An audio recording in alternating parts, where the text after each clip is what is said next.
पाक अफगान मुआहदे का बुनियादी मकसद दहशत गर्दी का खात्मा। दोनों ममालिक दहशत गर्दी पर काबू पाने के लिए संजीदा कोशिशें करेंगे। उम्मीद है कि मुआहदे के बाद दोनों ममालिक अच्छे ताल्लुकात के साथ आगे बढ़ सकेंगे। आने वाले हफ्तों और महीनों में देखना होगा कि मुआहदे पर कितना अमल होता है।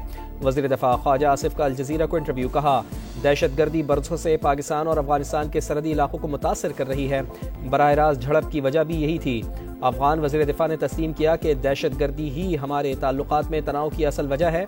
उम्मीद है कि अब अमन लौटेगा, पाक अफगान ताल्लुकात मामूल पर आ जाएंगे। तिजारत और ट्रांजिट भी दोबारा शुरू होगा। जिन अफगान महाजरीन के पास कानूनी वीज़े और कागजात हैं वो पाकिस्तान में रह पाएंगे। पाक अफगान बॉर्डर का इस्तेमाल भी बाज़ाब्ता होना चाहिए, जैसा दुनिया के दीगर ममालिक में होता है।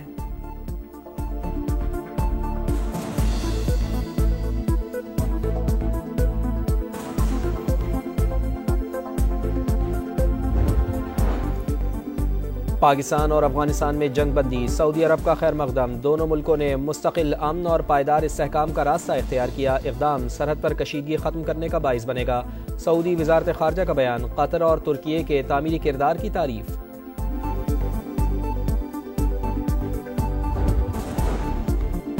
पैदावार बढ़ाने के लिए पावर डिवीजन जामे और मौसर पॉलिसी सिफारिशात तश्कील दे। मुतालिका इदारे सनतकारों और सरमायाकारों को हर मुमकिन सहूलियात फराहम करें।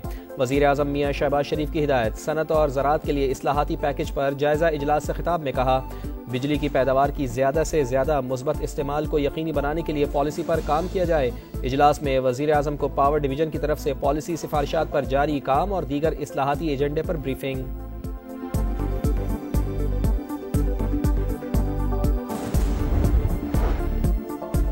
26वीं तरमीम के खिलाफ दरखास्त को आईनी बेंच नहीं, फुल कोर्ट बतौर सुप्रीम कोर्ट सुने।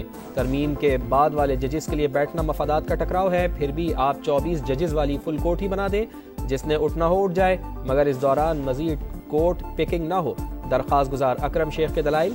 जस्टिस अमीनुद्दीन ने रिमार्क्स दिए, आइन से बताएं हम क्या ऑर्डर कर सकते हैं। अभी तक आइन की कोई बात नहीं की गई। कभी शेर व शायरी करते हैं, कभी मजहब की बात ले आते हैं।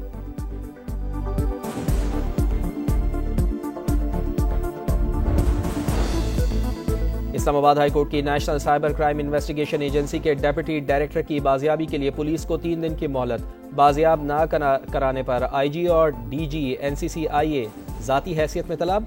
जस्टिस आजम खान ने रिमार्क्स दिए, गाड़ी की नंबर प्लेट मशकूक है तो इस्लामाबाद में कैसे चल रही थी। दरखास्त गुजार को दबाव डालने के लिए जो कॉल्स आई उसका भी पता कराएं। 3 दिन में बाजियाब कराएं, वरना हम भी वही शुरू कर देंगे जो बाकी बेंच कर रहे थे। दौरान समात मुग़वी की अहलिया के भी लापता होने का इंकशाफ। वकील के मुताबिक मुग़वी की अहलिया का फ़ोन बंद है, राब्ता नहीं हो सका।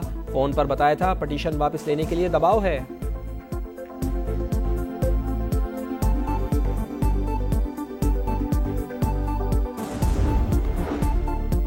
26 नवंबर का एहतजाज। वकील की यकीन दहानी के बावजूद अलीमा खान आज भी पेश ना हुई। इंसदाद दहशतगर्दी अदालत ने दोबारा नाकाबिले ज़मानत वारंट गिरफ्तारी जारी कर दिए। पुलिस को 22 अक्टूबर को गिरफ्तार करके पेश करने का हुक्म। जामिन को मचल के जब्त करने का शोकॉज नोटिस भी जारी कर दिया।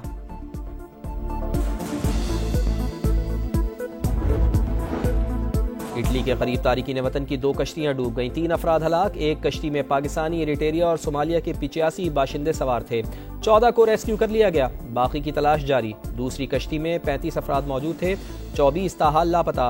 अक़वाम मुत्तहिदा के मुताबिक 2014 से अब तक 32,700 अफराद यूरोप पहुंचने की कोशिश में बहरा रूम में डूब कर हलाक हो चुके हैं।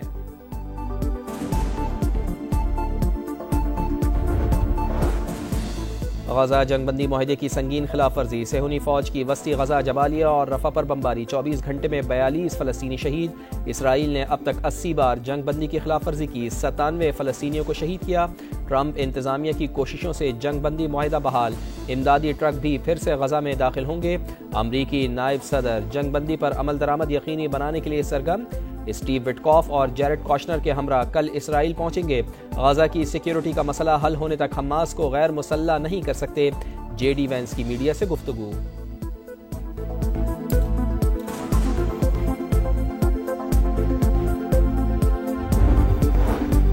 गजा में जंगबंदी बरकरार। हमास के साथ मामला पुरअमन तौर पर हल करना चाहते हैं। फायरिंग के वाक़यात में मुसल्लह ग्रुपों की क़यादत मुलव्विस नहीं, अमरीकी सदर ने वाज़ेह कर दिया। डोनाल्ड ट्रंप की भारत को फिर टैरिफ की धमकी। कहा, रूसी तेल की खरीदारी ना रुकी तो भारी टैरिफ बरकरार रहेगा। नरेंद्र मोदी ने रूसी तेल ना खरीदने का कहा था। चीन तिजारती मुआहदा चाहता है तो हमसे सोयाबीन खरीद ले। नायाब मादनियात के मामले में खेल खेलने नहीं देंगे।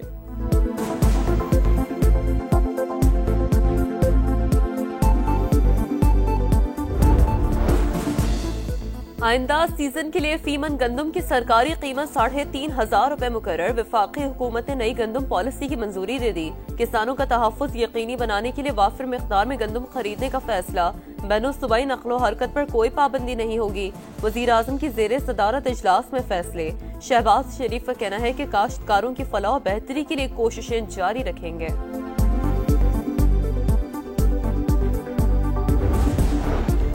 IMF पाकिस्तान पर कौमी मफाद के खिलाफ कोई शर्त नहीं लगा सकता। अमरीका से 1 से 2 हफ्तों में तिजारती और टैरिफ मुआहदा हो सकता है। वजीर खजाना की वाशिंगटन में सहाफ़ियों से गुफ्तगू। कहा, IMF एग्जेक्टिव बोर्ड जल्द मुआहदे की मंजूरी देगा। 1.2 अरब डॉलर की किस्त दिसंबर में मिलने की तवक्को है। पाकिस्तान ने मुआशी तरजीहात के मुताबिक इस्लाहात की। जल्द रोजोवेल्ट होटल की निजकारी से मुताल्लिक फैसला कर लेंगे।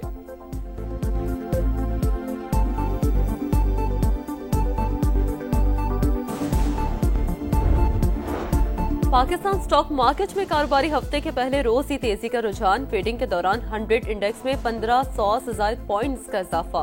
1,65,000 पॉइंट्स की हद बहार। कराची के इलाके साइट वली का चौरंगी के करीब फैक्ट्री में आतिशज़दगी। फायर ब्रिगेड की 10 गाड़ियों ने 5 घंटे में काबू पाया। गोदाम में फोम और केबल तार मौजूद था। आग शॉर्ट सर्किट के बाइस लगी।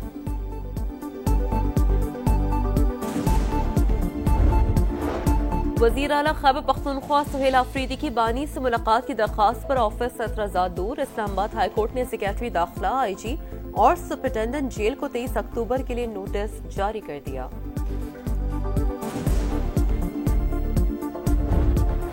दिवाली पर खुशियां ही खुशियां। पाकिस्तान समेत दुनिया भर में हिंदू बरादरी आज दिवाली मना रही है। आईन पाकिस्तान तमाम शहरियों को मसावी हुकूक और मजहबी आज़ादी की मुकम्मल जमानत देता है। सदर मुमलिकत और वज़ीर आज़म की हिंदू बरादरी को खुशियों भरे त्यौहार की मुबारकबाद। दिवाली का दीप मोहब्बत की जोत जगाता है। अक़लियतों के लिए स्पेशल माइनॉरिटी कार्ड का इजरा कर दिया। वज़ीर आला पंजाब मरियम नवाज का पैगाम। वफाकी वज़ीर मवासलात अब्दुल अलीम खान ने कहा, बैनुल मज़ाहिब हम आहंगी मुल्की इस्तेहकाम के लिए नागुज़ीर। रोशनियों का त्यौहार अमन व खुशहाली का पैगाम है। शाहीनों के मिशन क्लीन स्वीप का आगाज। रावलपिंडी टेस्ट में जनूबी अफ्रीका के खिलाफ टॉस जीतकर बैटिंग। हसन अली की जगह स्पिनर आसिफ आफरीदी शामिल। 38 साल की उम्र में डेब्यू। आसिफ आफरीदी पाकिस्तान के दूसरे उम्र रसीदा डेब्यूटेंट बन गए। मीरान बख्श ने 47 साल की उम्र में 1955 में भारत के खिलाफ टेस्ट डेब्यू किया था।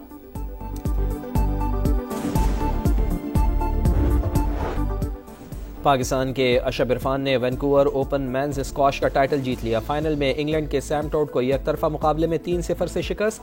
अशब के करियर का ये पहला PSA वर्ल्ड टूर टाइटल है।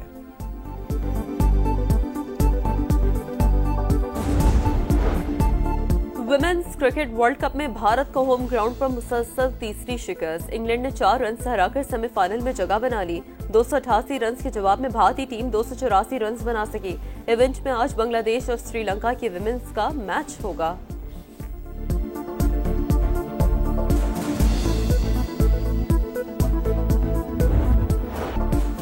स्टार फुटबॉलर एम्बापे का फैसला कुन गोल। स्पेनिश लीग में रियल मैड्रिड ने गेताफे को 1-0 से हरा दिया। एम्बापे में 80वें मिनट में गोल स्कोर किया।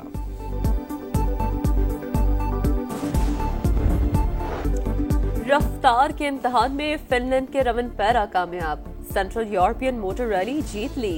ये सीजन की तीसरी कामयाबी है। वुमेन्स क्रिकेट वर्ल्ड कप में भारत को होम ग्राउंड पर मुसलसल तीसरी शिकस्त। इंग्लैंड ने 4 रन से हराकर सेमीफाइनल में जगह बना ली। 288 रन के जवाब में भारतीय टीम 284 रन बना सकी। इवेंट में आज बांग्लादेश और श्रीलंका की विमेंस का मैच होगा।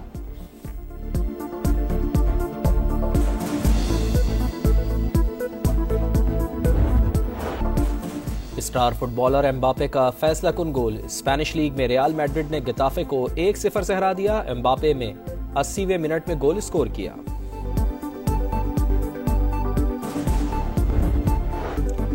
रफ्तार के इम्तिहान में फिनलैंड के रवन पैरा कामयाब, सेंट्रल यूरोपियन मोटर रैली जीत ली।